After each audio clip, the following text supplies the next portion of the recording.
Kyle Busch. So Kyle Busch is, for those who don't know, is a famous race car driver, NASCAR driver, and was doing well. Actually had done very well in a race, is known to be one of the top guys. I consider them athletes. Most people do. It's a very, very hard on your body kind of thing.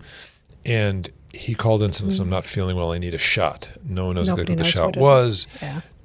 But then he kept on working. And a few days later, I believe, he died of what appears to have been sepsis that was preceded by a pneumonia that was probably preceded by a sinusitis.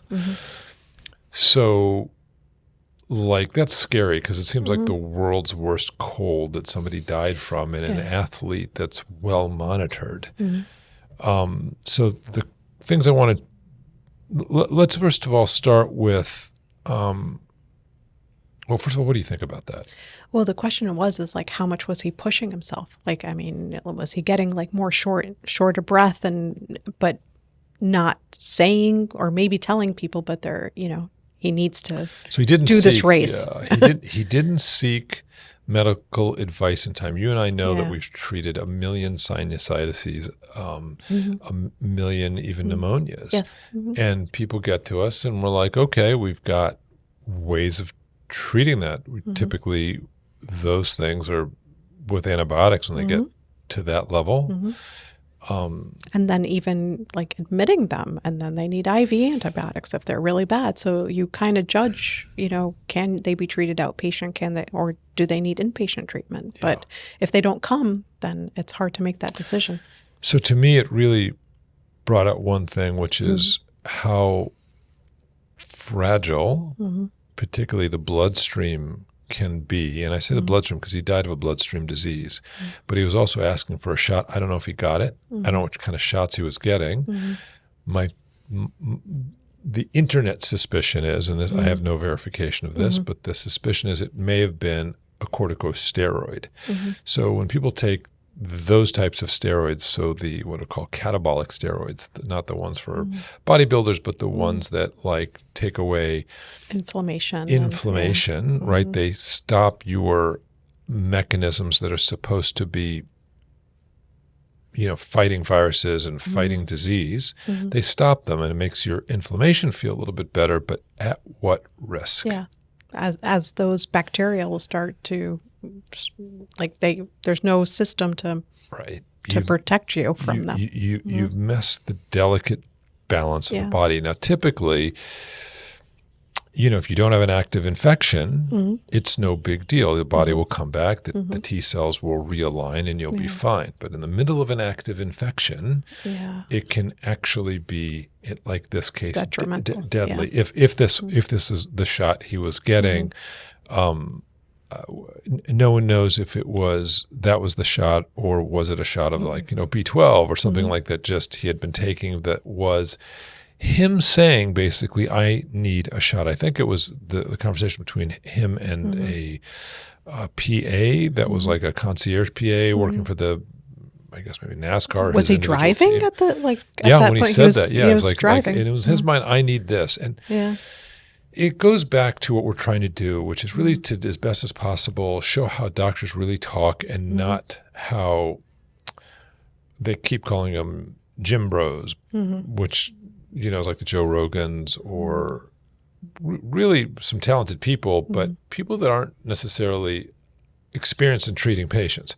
And we don't really have many magic bullets. We have clinical acumen.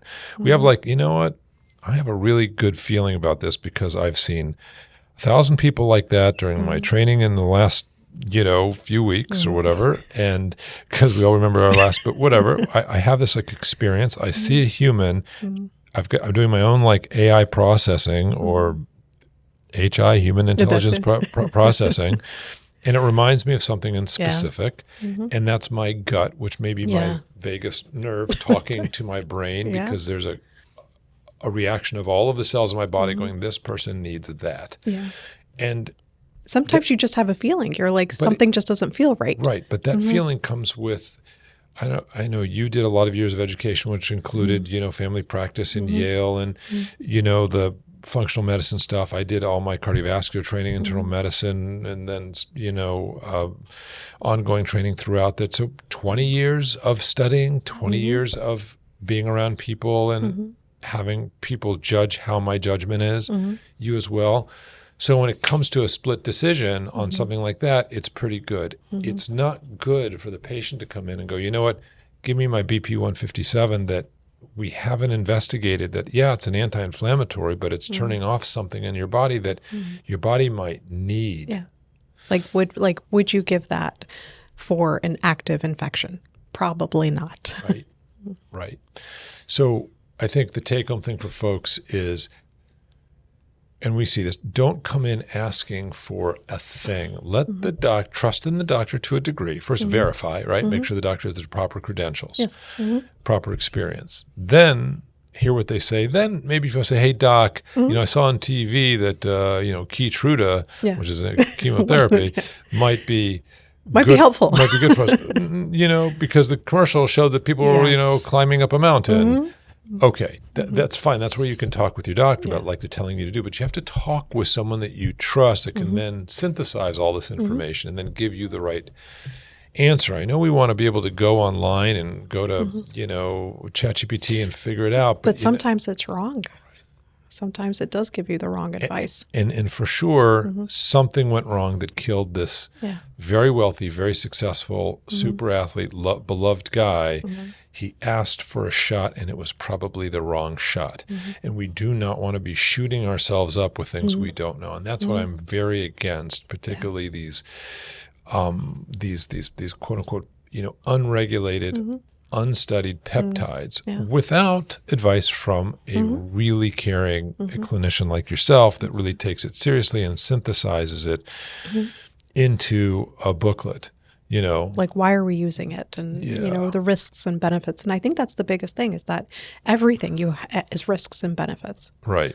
Now I said into a booklet because it was kind of weird because the booklet's right here that I like. This one by in fairness, one of our sponsors, Longevity AI, that basically keeps a record of all the things that you're doing. I have it also, and usually use the app form, but using that element of continual synthesis of what makes up you, because let's say we have 1,000 points that can be kind of go up and down, whether it's vitamin D, vitamin B, your protein, your T cells. You move one, and there's usually an equal and opposite reaction somewhere else. And if the person doing it isn't aware of that, these deadly kind of things can happen. So unfortunately, Kyle Busch maybe at the very least is teaching us all that you just can't ask for a shot. You have to know what that's about, and make sure that you get a clinician that is schooled in these things. So that's why I found you. So keeping me going.